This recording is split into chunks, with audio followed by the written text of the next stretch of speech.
Hey guys, Aussie Reptiles here. Today's video is going to be a product review on a fish accessory, so it's not a reptile video. I do apologize for that, but we're going to be reviewing and showing you guys how to set up the BioScape Co2 kit. Now this is the kit with the solenoid, so it turns on and off on a timer, the same timer as your plant timer. But we're going to run through that now, so I'll flip the camera around and show you guys what that's like. Alrighty, so here we have the box, the canister itself, and this is part A and B. These do not come with the setup, they are sold separately. These are the refills, or basically if you're setting it up the first time, this is what you get.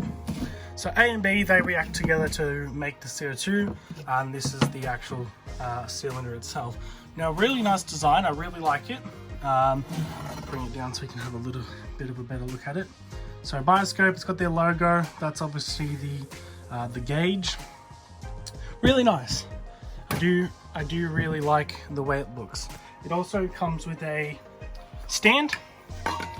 Isn't helpful. I can't pop it on there now because the shelf user on is too low.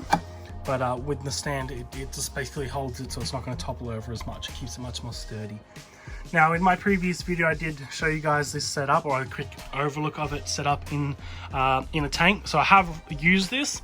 I've had it for probably about a month now, or a little bit under a month. And it's already, basically my plant growth in the tank has doubled. I've had to cut back on some of the slow grower plants which weren't doing too well before I added the CO2 either. But basically, you get your chemicals that are going to make your reaction, which is going to then generate the CO2. You add the whole thing. So it does say on the bottle, on the canister itself, 200 grams of A and B, and then 300 ml of water. So these jars, whatever you want to call these containers, hold exactly the right amount you need.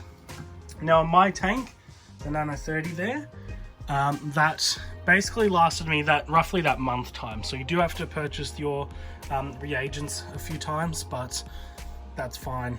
They're pretty they're pretty cheap. So it doesn't cost too much there to get the refills. Now I did not receive this from BioScape. I'm not getting any money to talk about it. I'm strictly just reviewing this out of the fact that I think it's a great product, and you guys should invest in it if you do want to run CO2 on a tank, and you do have small tanks. But I will mention that I did get this at a really good price. My boss looked after me really well and got me a good price on it. So I did purchase this from work. But yes, so let's get this set up. Alrighty, so here we have the CO2 kit on the stand.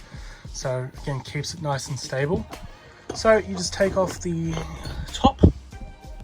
This also does come with a filter to stop extra than needed of the CO2 basically going through, so it sort of controls it a little bit more. It obviously has a funnel to run your reagents into the canister, and this is your bubble counter and your solenoid.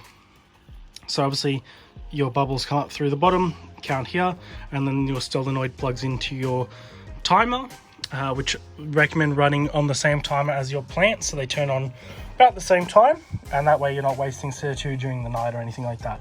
But the solenoid is really handy because it's not just running 24/7, or it's not a manual turn on and off. It turns on and off based on your timer. Anyway, let's crack open the reagents and start to add them. Alrighty, so I'm going to be doing this left-handed, so hopefully I don't mess it up. This is reagent A. So again, you're adding 200 grams to the canister, which is obviously how much comes in the jar. Oopsie days. A little bit of overfill, but not enough to stop it from working. Alrighty, that is reagent A. Now let's move on to reagent B. Alright, now this is reagent B. Now this one is a little bit more powdery, so I got to be a little bit more careful that I don't do that. So what I'm going to do is I'm going to pop this in, and then we'll pick up again. Perfect. Now that you've added A and B, hopefully yours was a bit cleaner than mine and didn't make mistakes like me. But now that you've added A and B, you need to add 300 ml of water. So here we have my water. Hopefully this doesn't end as badly as the last two. Basically, what this does is it actually starts the process of making CO2 instantly. That's one of the benefits to the BioScape one over a few other brands, is that it is instant. So now that I've got my CO2 in there, I want to quickly chuck my lid back on so we don't have unnecessary CO2 escaping. You can hear the build up there. So we're going to quickly get that on before it gets all wasted, and then we'll get back up to use. There we go. Now CO2 is contained. It can't leak out of there until we add our bubble counter. But yes, now it is contained and we're not wasting any. So you can see down here it started to get a little bit of condensation. The initial reaction does make it really cold. But yeah, as I was saying, instant progress. So it starts it instantly, which is definitely a benefit. So you can see the pressure gauge slowly going up a little bit. Anyway, let's hook up the cords and hook up the solenoid and get it going. Alrighty, so once you get it in place, you can add your bubble counter and your solenoid. Don't do that. Okay, now once you've got it set up and in place to where you're going to put it, you grab your bubble counter and your solenoid. Mine's already plugged in now. And you add that to this compartment here. It just, if you don't miss, just pushes in like that. And then that's in play. Now that doesn't undo unless you push down on the compartment, and then it will release it. Camera and your solenoid. So that's that there. That's now plugged in. Now obviously we've got our diffuser there. Mind the green algae. The auto sinkless catfish will give it a good clean in a second. But that's our diffuser back there, and then there's our air line right there. So I'm going to hook that up to the bubble counter and get it going. Okay, so now that we have the solenoid connected to the bubble counter, which is now connected to our diffuser, now that is hooked up, we can then switch on the solenoid. So I'll just quickly twist my timer around, and we are putting too much CO2 in, so we're going to turn down the dial on the side here to allow roughly about 2 to 3 bubbles a second.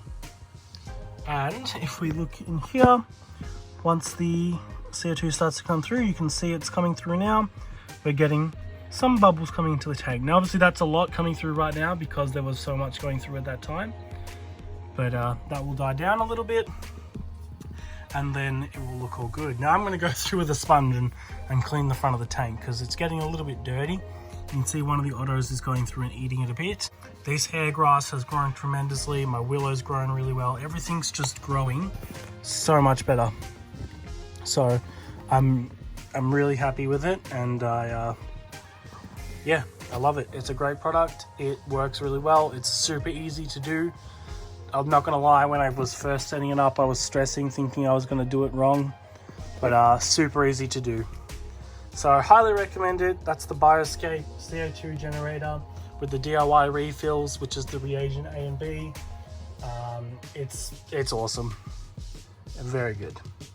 All right, now that the tank's a little bit cleaner and I've done the water change, we can have a look at the plants a little bit better. So hair grass, repens, we've got some anubias, some green rotala, some temple, willow high grow, some japonica, what's it called? Something else, and there's some few mosses growing in there as well. This is actually a nubia that's just been absolutely covered in moss, and now it kind of just looks like a moss tree. So this tank might be due for a rescape soon, and I'm a little bit sad that this nubia is just taken off in Blackbeard. But what can you do? You can't control everything. But that is the BioScape CO2 kit. Thank you guys for watching. Hope you guys enjoyed. Kind of went a little bit off sidetrack there. Tried to be a little bit more professional, but like always, I stuffed something up. But hopefully you guys enjoyed, and I'll catch you guys in the next one.